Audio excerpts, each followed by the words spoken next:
공부입니다. 세계 역사 이야기 현대편 학원으로 함께 살펴보겠습니다. 이번 시간에는 서유럽의 깡패 나라들과 미국의 돈다발에 관한 이야기를 들려드릴게요. 먼저 수에즈 위기에 관한 내용이에요.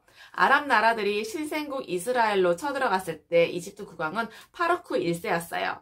1936년에 첫 번째 국왕이었던 푸아드 1세가 세상을 떠나면서 그의 아들이 왕위를 물려받았어요. 17살 때였는데요. 당시 이집트는요, 새 세력이 힘겨루기를 하고 있는 중이었어요. 국왕, 와프드당, 그 다음에 영국, 이 세 세력이었어요. 파루크 1세는요, 유능한 국왕이 못 되었어요. 유럽 여행하면서 돈을 펑펑 쓰기도 하고 도박에 빠져 지내기도 하고 돈을 잃으면 더 많은 돈을 쏟아부었어요. 전쟁이 나면 이집트를 꼭 지는 쪽에 세웠어요.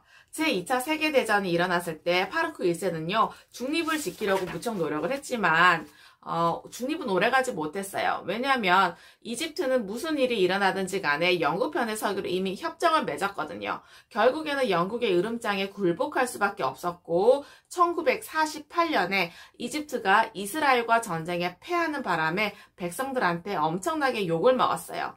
결국에는 1952년에 가말 아브델 나세르라고 하는 청년 장교가 나타나서 파루크 1세를 권좌에서 몰아냈어요. 나세르는요, 부자는 아니었어요. 하지만 흠잡을 데 없는 집안에서 자랐는데 아버지가 동네 우체국장이었지만 살림살이는 좀 어려웠어요. 소년 나세르는 앞뒤를 가리지 않는 성격에다가 싸움도 마다하지 않고 자랐어요. 커서는 육군 사관학교에 들어가서 군인이 되었어요. 1948년에 이스라엘과 전쟁이 불붙었을 때 31살에 노련한 육군 장교로 전쟁에 참가하게 되었어요.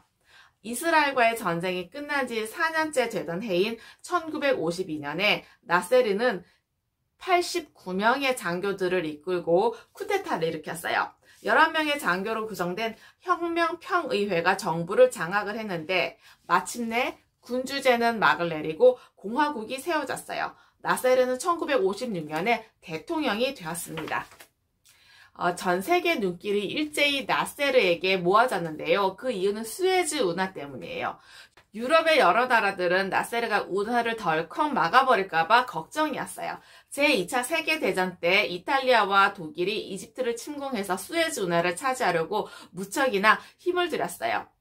나세르에게는 모든 아랍 사람들을 한데 묶어서 강력한 아랍 연합 공화국을 만들겠다는 꿈이 있었어요. 그리고 외국 세력을 완전히 몰아내어서 이집트를 진정한 독립국으로 만들겠다는 꿈이 있었죠. 이집트가 이 운하에서 벌어들인 수입이 짭짤했어요. 1950년대에 수에즈 운하를 통과한 화물은요, 해마다 1억 2,200만 톤에 이르렀어요. 그 중에 절반은 석유였죠. 1956년에 나세르는요, 화가 너무 나서 덜컥 운하를 막아버릴 기세였어요.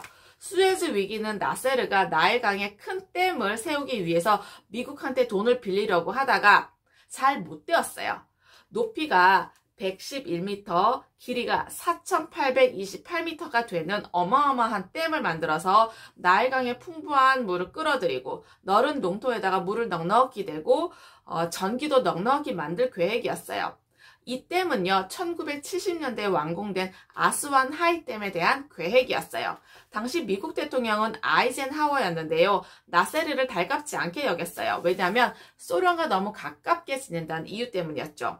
미국과 소련은 제2차 세계대전에서는 같은 연합국에 속했지만은 미국은요, 소련이 점점 힘이 커지는 것이 못마땅했어요.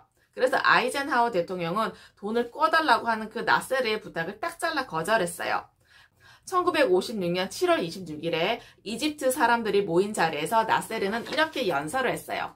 지난 수백 년간 우리 아랍의 역사는 서양 세력의 손아귀에서 벗어나기 위한 투쟁의 역사였습니다. 바로 저 영국과 미국 같은 나라들 말입니다.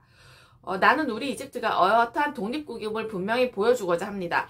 지금부터 수에즈 운하는 완전히 우리의 것입니다. 운하를 사용할 수 있는 나라와 사용할 수 없는 나라는 우리가 결정할 것이고 우리의 권리입니다. 우선 이스라엘 선박의 운하 통과를 금지합니다. 이렇게 선포를 한 거예요. 이날 나세르는 수에즈 운하 지역에 계엄령을 선포를 하고 운하를 이집트 소유로 만들어 버렸어요. 그런데 사실은 예전에 사이드 파샤와 이스마일 파샤가 수에즈 운하를 건설하려고 영국과 프랑스에다가 돈을 꿨는데 아직 다 갚지 못한 상태였어요. 법적으로 따지면 영국과 프랑스 은행도요, 수에즈 운하에 대한 소유권 어느 정도 있긴 했지만 나세르는 개의치 않았어요. 영국 총리와 프랑스 총리는 나세르가 점점 독재자가 되어가고 있다고 걱정했어요. 여기다가 이스라엘 지도자들도 이렇게 얘기했어요. 우리를 건드리면 어떤 대가가 있는지 이번 기회에 아랍 나라들에게 확실히 보여주겠소. 네, 이렇게 거들었어요. 영국과 프랑스와 이스라엘 관리들은요, 프랑스 파리 교회에 있는 어떤 곳에서 삼총사 작전을 벌이기 위해서 만났어요. 이런 핵심이었어요. 첫 번째, 이스라엘군이 이집트를 침공한다. 두 번째, 영국과 프랑스는 모른 척하고 끼어들어서 나세르에게 도와주겠다고 하면서 수에즈 운하를 우리에게 다시 넘기면 이스라엘 압박을 넣어서 군대를 물리게 해주겠다고 말할 것이다. 세 번째, 나세르가 이 조건을 받아들이면 이스라엘군을 철수시킨다. 그리고 영국과 프랑스가 운하를 차지하고 이스라엘은 운하를 다시 사용할 수 있다. 그리고 네 번째, 나세르가 코웃음을 칠 때는 영국과 프랑스는 이집트를 침공할 명분을 쥐게 되고 그러면 당장 이집트로 쳐들어가서 수에즈 운하를 무력으로 점령한다. 영원히. 네. 이 네 가지 작전이 있었어요. 1956년 10월 29일에 세 나라는 작전을 개시했어요. 나세르는 피식 웃으면서 콧방귀를 꼈죠. 영국과 프랑스가 바라던 바였어요. 이틀 뒤에 두 나라의 전투기들이 이집트 비행장을 공격해서 이집트 전투기를 거의 다 박살냈어요. 육지에서는 이스라엘군과 이집트군이 맞붙었어요. 네, 이집트군은요, 수천 명이 넘는 전사자를 내면서 침공군에게 맞서 싸웠어요. 그런데 곧 전투는 중단되었어요. 미국이 이렇게 말했어요. 영국과 프랑스는 이집트의 권리를 짓밟지 말라면서 유엔 정신이라는 그 카드를 꺼내들었어요. 소련과 유엔도 프랑스와 영국을 비난했어요. 그러면서 전 세계적으로 영국과 프랑스는 깡패 나라, 망나니 나라로 낙인 찍혀버렸어요. 그해 12월 말에 이집트에서 군대를 철수시키게 되었죠. 수에즈 위기는 미국과 중동 지역에 큰 변화를 가져왔는데 미국에서는 아이젠하워 대통령의 요청으로 의회가 새 법률을 통과시켰어요. 중동 지역의 나라들이 침공을 받아 미국에게 도움을 요청할 경우에 미국은 군대를 보내줄 것이다. 네, 바로 아이젠하워 독트린. 독트린은요, 공식 외교 정책을 말해요. 중동 지역에서는 나세르 이집트 대통령이 영웅이 될 수가 있었습니다. 유럽을 일으키려 한 마셜 플랜과 베를린 장벽에 대해서 살펴볼게요. 나세르가 밉다고 이집트에게는요, 돈을 못 구해주겠다고 했어요. 그런데 그 미국은요, 유럽에게는 무척 후했어요. 다들 전쟁의 폐허에서 얼른 일어나시오 하면서 뭉칫돈을 막 퍼주었어요. 팔레스타인 지역에다가 이스라엘이란 나라를 세워서 중동의 분쟁의 씨앗을 뿌린 바로 그 해부터 그랬어요. 제2차 세계대전 때 연합국은 전쟁에서 이기기 위해서 엄청난 희생을 치러했어요. 수많은 사람들이 죽었고 공장이나 회사, 은행은 돈 가뭄이었어요. 그리고 사방에서 폭격을 맞은 건물들이 널려 있었어요. 미국의 연합국도 참전해서 희생을 치르긴 했지만요. 그럼에도 불구하고 본토에서 까마득히 먼 그 남태평양의 하와이 섬에 있는 진주만에 서였어요. 그러다 보니까 본토에선 아예 전쟁의 흔적은 없었어요. 전쟁이 끝나자마자 모든 게 금세 정상으로 돌아올 수가 있었어요. 미국은 서유럽의 연합국들이 다시 일어설 수 있도록 부지런히 도와야 한다는 사실을 알고 있었어요. 국무장관 조지 마셜에게 그 임무가 떨어졌는데요. 무슨 수를 써서라도 세계 경제를 하루빨리 정상으로 돌려놓아야 했어요. 미국은 유럽 나라들이 다시 일어설 수 있게 120억 달러를 지원할 예정이라는 사실을 밝혔는데 바로 마셜 플랜이라고 해요. 유럽 부흥 계획이라고도 해요. 미국은 그 돈 중에서 얼마를 떼어서 소련에게도 주려고 했어요. 그렇지만 소련의 공산당 서기장 스탈린은요, 그 제안을 듣고 거절을 했어요. 제2차 세계대전에서는 미국과 한편에서 싸웠지만은 지금 그 돈을 받게 되면은 나중에 미국이 뭘 내놓으라고 할지 알 수가 없었기 때문이었어요. 유럽의 다른 나라들은요, 무척 좋아했어요. 마셜 장관에게 남은 문제는 이제 미국이 왜 유럽에 자그마치 120달러나 되는 그 뭉칫돈을 쏟아부어야 하는지를 미국 국민들에게 납득시키는 것이었어요. 마셜 플랜의 혜택이 독일에도 돌아갔어요. 제1차 세계대전이 끝났을 때 연합국이 독일에게 엄청난 전쟁 배상금을 물린 적이 있었는데요. 이번엔 그런 실수를 하고 싶지 않았어요.